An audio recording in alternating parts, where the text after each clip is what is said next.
Hello, my name's Lucy and I'm 58 years old. I recently got custody of my grandson, Matt, and today I want to tell you about the events that led up to this because it was a lot to go through. I'm finally at a place where I'm willing to talk about it, and I think sharing it here will only build my confidence to talk to people in real life about it. Let me begin by telling you about my daughter, Melanie. Melanie is my one and only child, but she was the apple of my eye. When she was just 3 years old, her dad and my husband passed away, and so it had always been just the two of us. She was a bright and brilliant girl. If there was one thing I absolutely adored about her, it was her sense of work ethic. It was what got her everything she wanted, including a full ride to her dream college. Melanie met her husband Nathan in college, and they got married almost immediately after they graduated. I was not too thrilled about it because I wanted Melanie to at least have a taste of the outside world while being independent, but I held my tongue because I didn't see it as my place to say anything. I was just happy to see her happy. The only advice I gave her was to hold off on having children so soon because she needed to focus on her career first.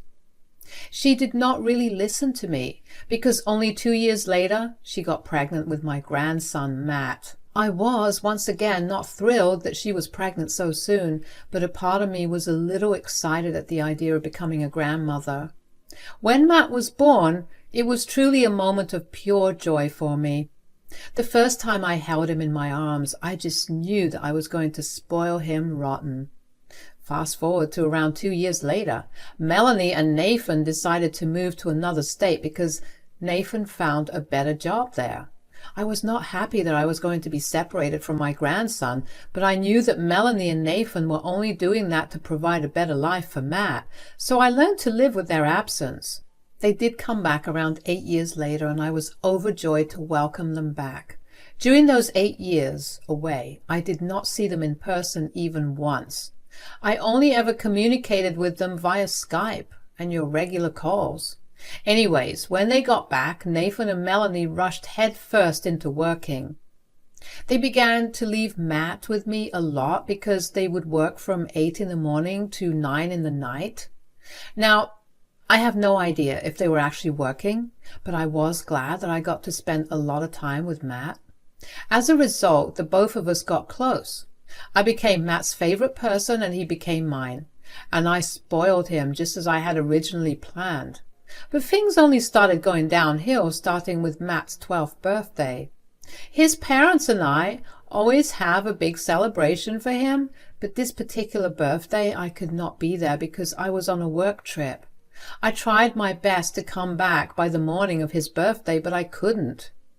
So to make up for missing his big day, I met up with only him the next day. "Hey, sweetie, happy belated birthday." "Thanks, Grandma." "I'm so sorry I couldn't make it yesterday. I tried my best to make it back in time, but it was already 11 p.m.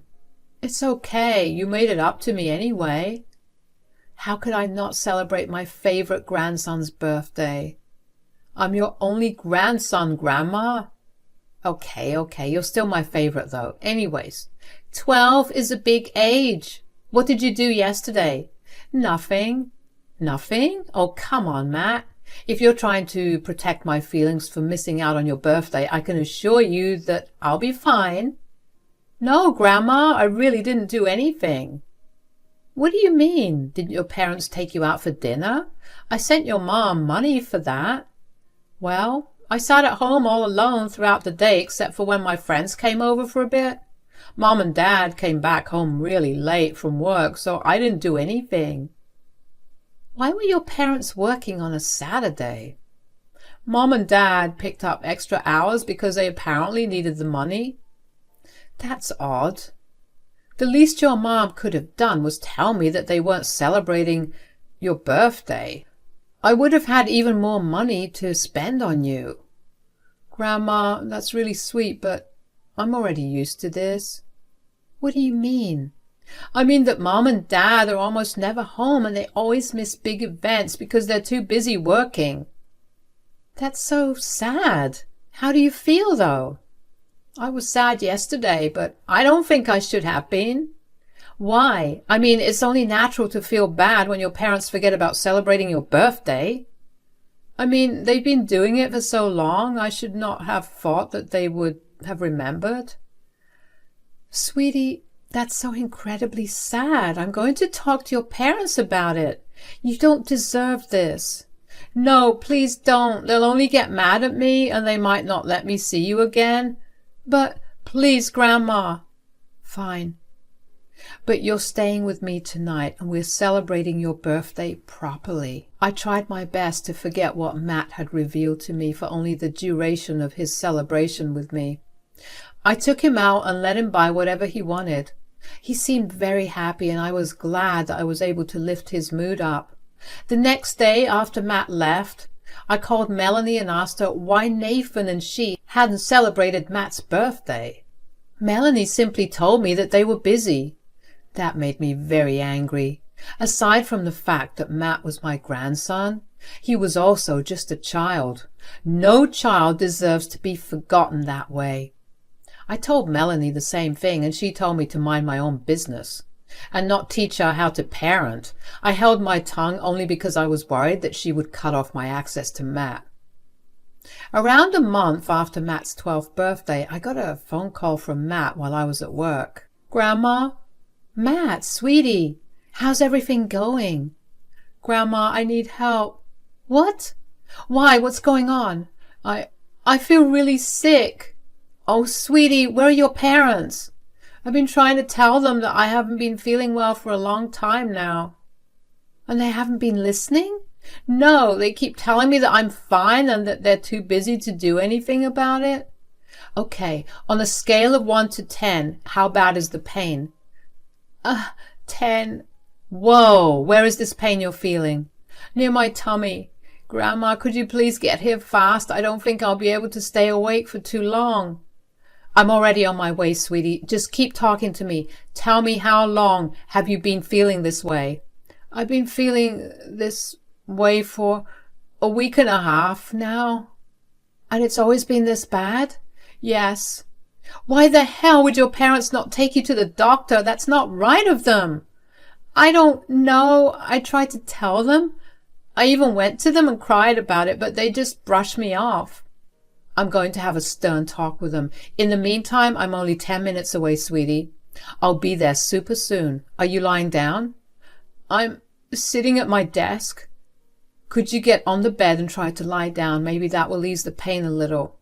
Okay, well, I'll try. Oh, Grandma, everything's getting so blurry. Matt, stay with me. Sweetie, Matt. I was panicking like crazy. I quickly rushed over to Matt's place, and while driving there, I called 911 to get him help as fast as possible. Thankfully, my place of work is only a 7-minute drive from Melanie's. I got there before the EMTs and rushed inside. When I got to Matt's room, I saw him lying on the floor looking blue in the face, and when I touched him to check for a pulse, he felt really cold. Thankfully, I felt a pulse in him, and only a minute after I reached there, the EMTs also arrived. They quickly loaded him up in an ambulance and rushed him to the nearest hospital. I kept calling Melanie and Nathan, but neither of them responded. So I left them voicemails and messages informing them of what had happened. Right as I was imagining the worst-case scenarios, Matt's doctor told me that he had a ruptured appendix and needed to have emergency surgery. He was rushed into the ER, and I paced back and forth as I waited to hear about the results. I still couldn't get a hold of Melanie or Nathan, and my anger towards them was only growing with every minute.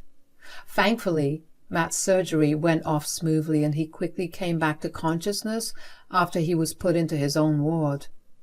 About an hour after Matt awoke, Melanie and Nathan rushed in. "Oh my God, Matt! What happened?"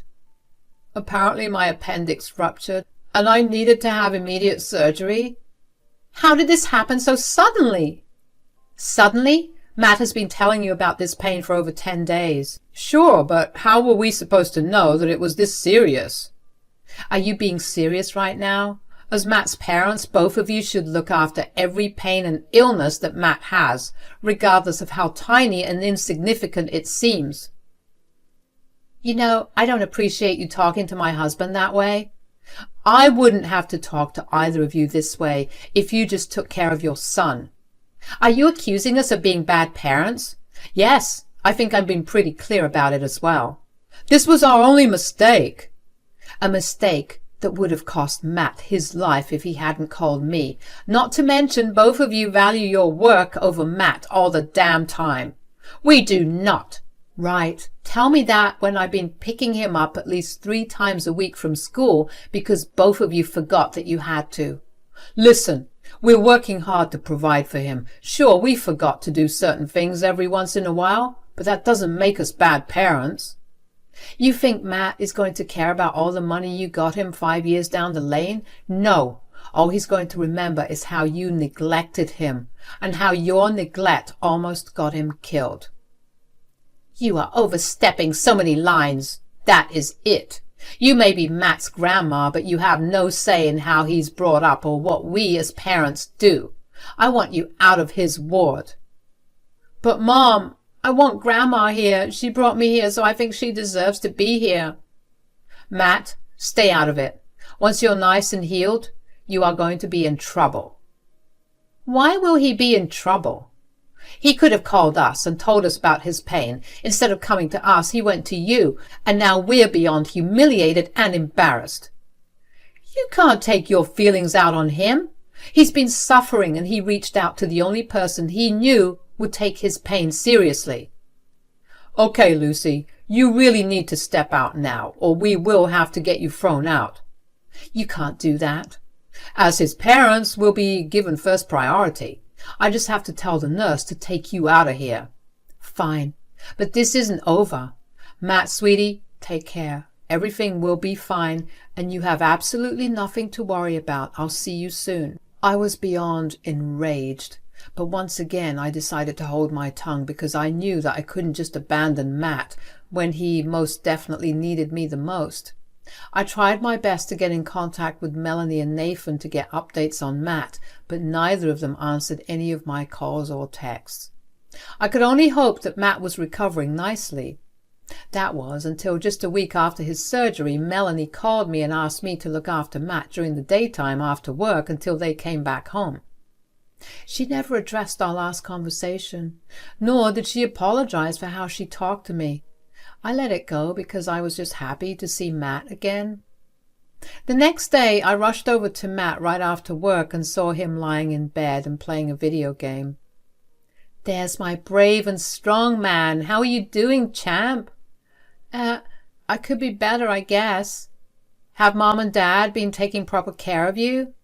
Well, they left me alone all day, so... What? I thought at least one of them would have taken off to look after you. It was truly a miracle that even one of them stayed with me when I was in hospital. Oh, my God, you poor child. I want out of this house, Grandma. Is there anything you can do about it? Of course. I mean, I'm your grandma, and your parents have neglected you enough for me to use my rights as your grandma to take custody of you. But I don't think that your parents will be too happy about it. Who cares what they think? They clearly don't care enough about me. I completely agree.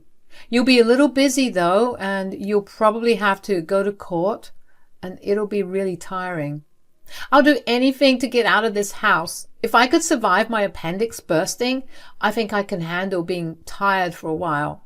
Wow, just how much damage have your parents done?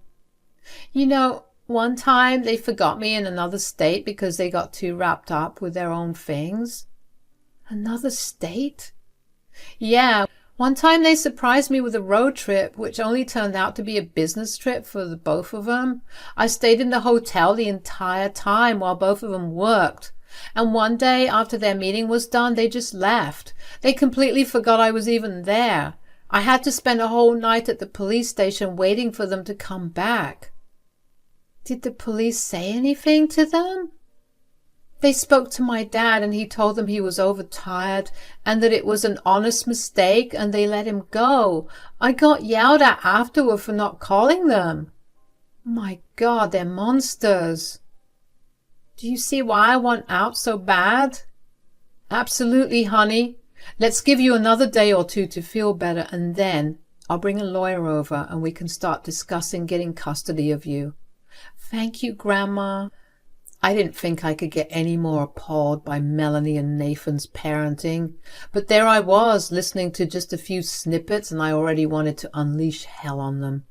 I knew that it would not be right to get my emotions involved in this situation, so I just spent the rest of that day talking with Matt and trying to make him feel better. The next day, I took a week off work, and the first thing I did was get in contact with a lawyer. He advised me to collect as much evidence as I could about Melanie and Nathan's neglect, and so I started to do that over the next 4 months. I got Matt on board and asked him to keep track of everything. We set up a hidden camera in his room so that every conversation was recorded. Gradually, we collected more than enough evidence.